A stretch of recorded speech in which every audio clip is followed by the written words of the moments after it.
Welcome to Hope for Anxiety and OCD, episode 55. So if I'm looking at my calendar correctly, this episode is going to be coming out a week before Thanksgiving. Wanted to let you know that at the podcast, we do take off the week of Thanksgiving and the week of Christmas, so I don't post episodes on those weeks. Before we get into celebrating these important holidays towards the end of the year, I wanted to talk with you about surviving the holidays when you have anxiety, because there are specific challenges that people with anxiety face in regards to parties, gatherings, gift giving, that it can really increase your stress this time of year. And I want to help you really reduce some of that stress so that you can have a restful, positive holiday season.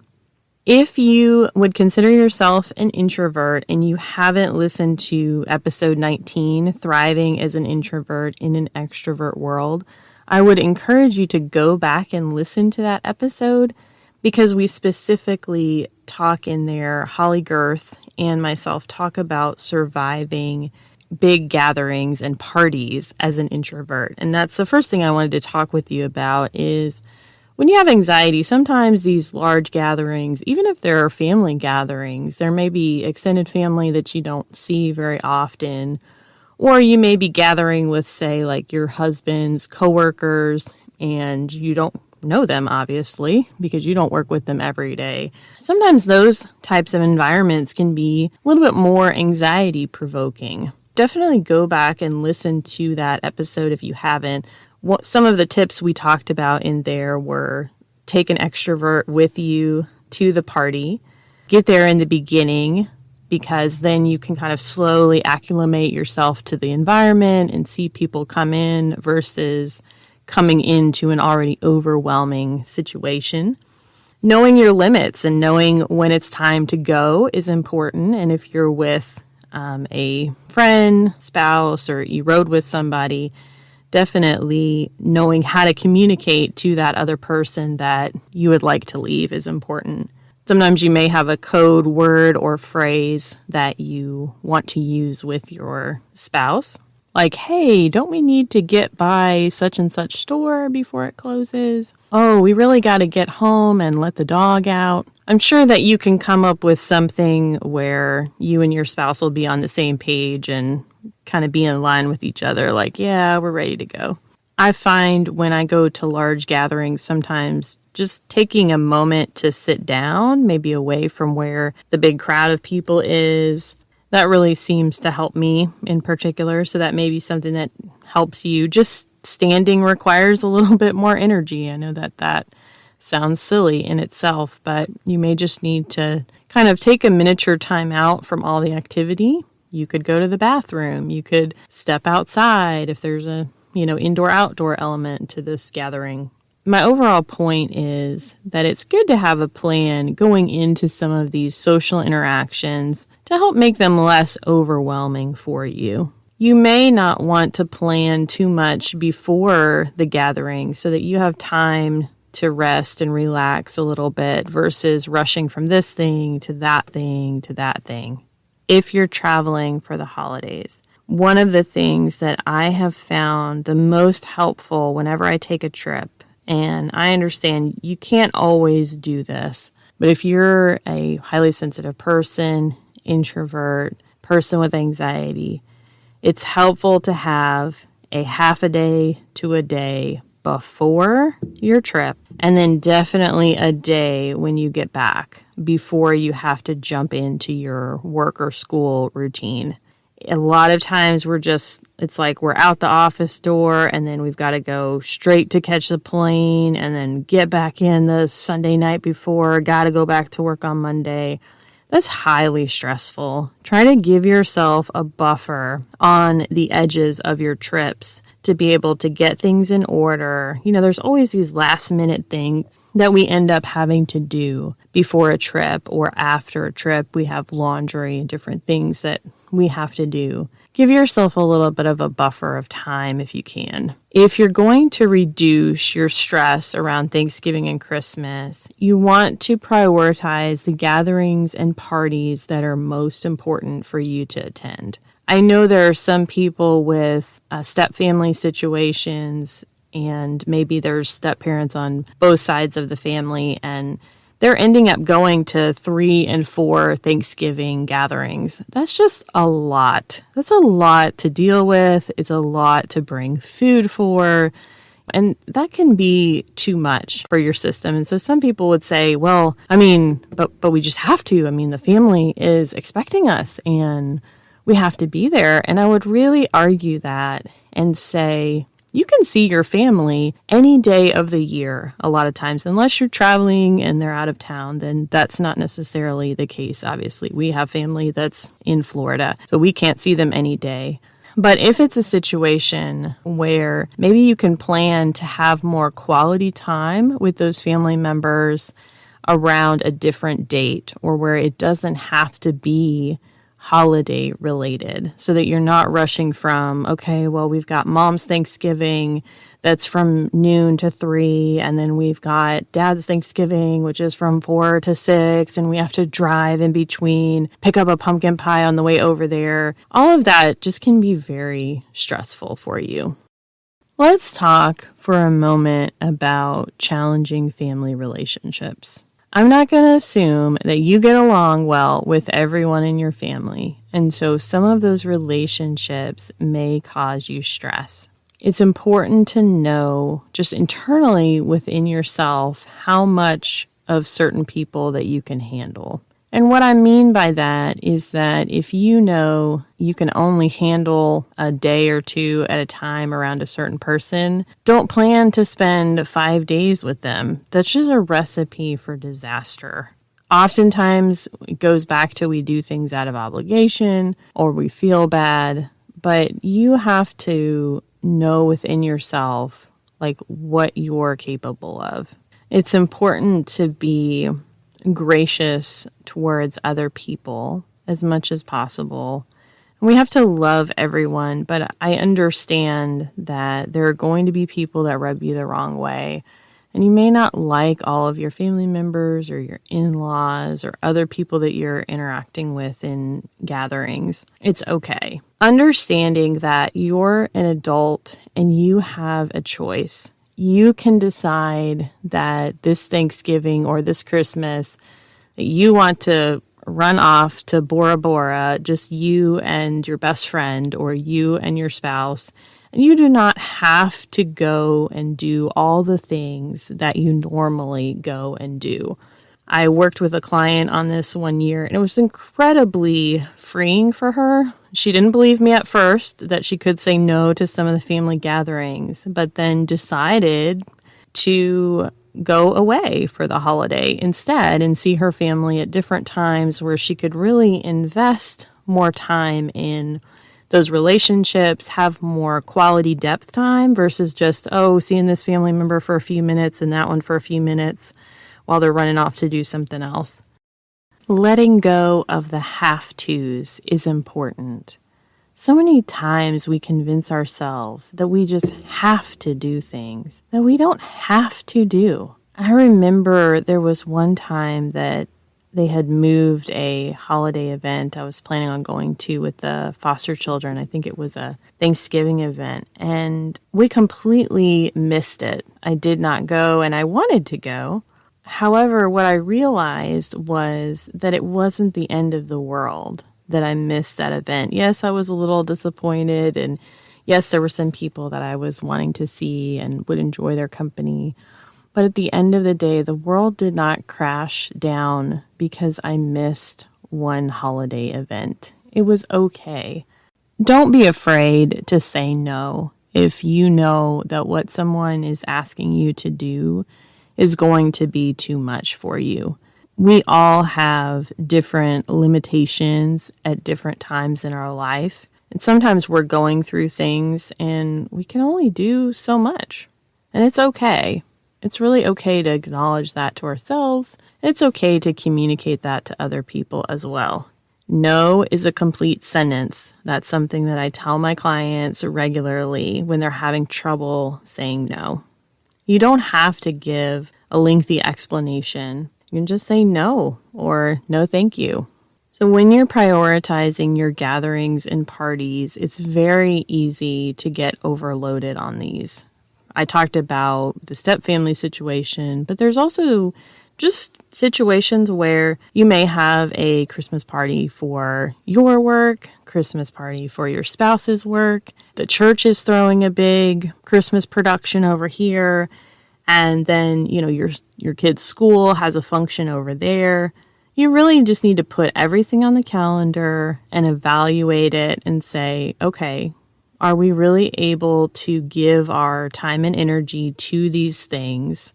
Maybe we really want to invest more time and energy into our kids' function and maybe just make an appearance at the work party. You know how that is. Just kind of, we're going to show up a little bit later, say hi to a few people, be a part of maybe a gift exchange, and then head out. And that's okay. It's okay that you don't have to be 110% for all of these events. Decide what is most important to you that you're putting on your calendar. Let go of expectations that it's going to be a perfect Thanksgiving or perfect Christmas. The reality is that we're in a COVID world still. We were hoping that we would be out of it before this holiday season, but this is where we are. Understand that ships are sitting in ports right now and they're not able to get there or unload items. There may be Christmas presents that you want to buy for your kids, certain toys that aren't available. And your kid is not going to die if they don't get that perfect toy on Christmas morning. Santa may have to write them an IOU. Shipping delayed, will come in January. I know there have been times in the past for Christmas where I really wanted to give people little gifts packages of cookies, and I spent so much time and energy in my kitchen making hundreds of cookies and cake balls and all of this type of stuff. And I look back on that and I was like, that was just, for that season of my life when I had foster children, that was a little much. I was trying to do a little bit too much and went overboard. And now granted, people did appreciate it. And I do try to do nice things for other people that I know around Christmas. But my point is, whatever you do, it doesn't have to be perfect, and it's not going to be perfect, most likely, especially with some of the challenges that we're dealing with in our world today. The last thing I want to encourage you with, which is also very important, is to have a budget and stick to it. Oftentimes, people really overextend themselves at Christmas, go into all kinds of debt. It's just not healthy. It causes us a lot of financial stress and, in turn, emotional stress. One thing I learned this year is that in the Philippines, employees have something called the 13th month payment, where they get basically an extra paycheck towards the end of the year, and that helps pay for Christmas and things like that, end of the year bills maybe. I thought, this is an incredible idea. Everyone should have this. However, in America, we don't have that as a standard level of pay and so forth. So we have to create our own 13th month. We have to be diligent about setting aside some for savings every single month so that when you get towards the end of the year, you have some money to spend on Christmas presents for the family and so forth. If you sit down and budget, how much you're going to pay for Christmas gifts, who it's actually important to buy a Christmas gift for, I think sometimes we have this perception that we have to go overboard and buy a gift for every single person that we interact with. And obviously that's not the case. But sometimes we put this pressure on ourselves, or we think, oh, I've got to buy a Christmas gift for that person, but because they're going to get me a gift, and there's this obligation and emotional stress. I can't think of a single time that I've ever been offended that I didn't get a Christmas gift from someone. I'm pretty sure there probably have been times where I received an unexpected gift from someone that I didn't think that they were going to give me a gift. But we're just in a spirit of giving. And that's the important thing to remember. It shouldn't be out of like obligation or we have to. Some families to help with finances will maybe like draw names, and each person gets a different person in the immediate family or the extended family. And then that way we're reducing the amount of money that we're spending around Christmas, and we're also able to get good gifts for each other. I think sometimes when it comes to holiday spending, like we way overthink things or we make them more complicated than they actually have to be. So have a budget, stick to it. That's going to reduce a lot of your stress. I know it's a little late to be saying save money, all throughout the year. But now going into next year, save a little bit of money every month for Christmas. It will help you out tremendously. You can put that towards presents, towards travel. If you're having to travel with family, it'll be great. And finally, let's take the opportunity this Thanksgiving and this Christmas to not forget what it's all about. We can get so caught up in making the food, attending the gathering, spending time with people that we miss the point that Thanksgiving is an opportunity for us to be thankful to God for everything that He has blessed us with this year, and to be thankful for our friends and family that we celebrate with. Christmas is an opportunity for us to celebrate Christ's birth. It's an opportunity for us to reflect on the fact that He chose to come into the world in the humblest way possible as a baby, to be a part of our world and eventually give His life for us. Don't get lost in the commercialization that you forget the simple and that you forget what's most important. If you have children, talk with them regularly about why you're celebrating these holidays. Read the Christmas story. Focus on those things more than opening presents. Find opportunities to give to others who have less than you. I think this is such an important part of the Christmas season. One thing that I've done for the last several years is adopted a foster child through CASA to be able to buy Christmas gifts for them. And I know that when I was a foster parent, this was super helpful for us to be able to have other people who would buy Christmas gifts for our foster children. And I know it meant a lot to them to receive those gifts while they were going through a hard time of being separated from their family members. For the last few years, I've bought Christmas gifts for teenagers, and oftentimes they want things like name brand clothing because they just want to fit in like every other child that they're interacting with and going to school with.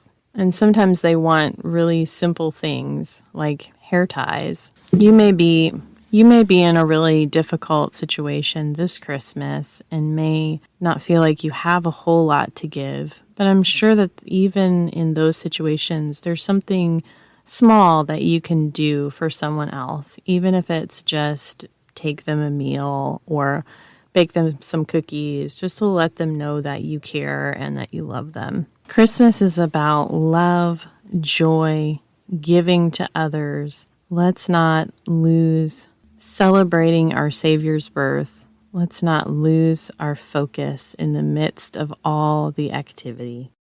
I hope this episode was helpful for you. I really appreciate you taking the time to listen. I want to encourage you to get on our email list. You can do that on our homepage at www.hopeforanxietyandocd.com. Thank you so much for listening. Hope for Anxiety and OCD is a production of By the Well Counseling. Our show is hosted by me, Carrie Bach, licensed professional counselor in Tennessee. Opinions given by our guests are their own and do not necessarily reflect the views of myself or By the Well Counseling. Our original music is by Brandon Mangroom. Until next time, may you be comforted by God's great love for you.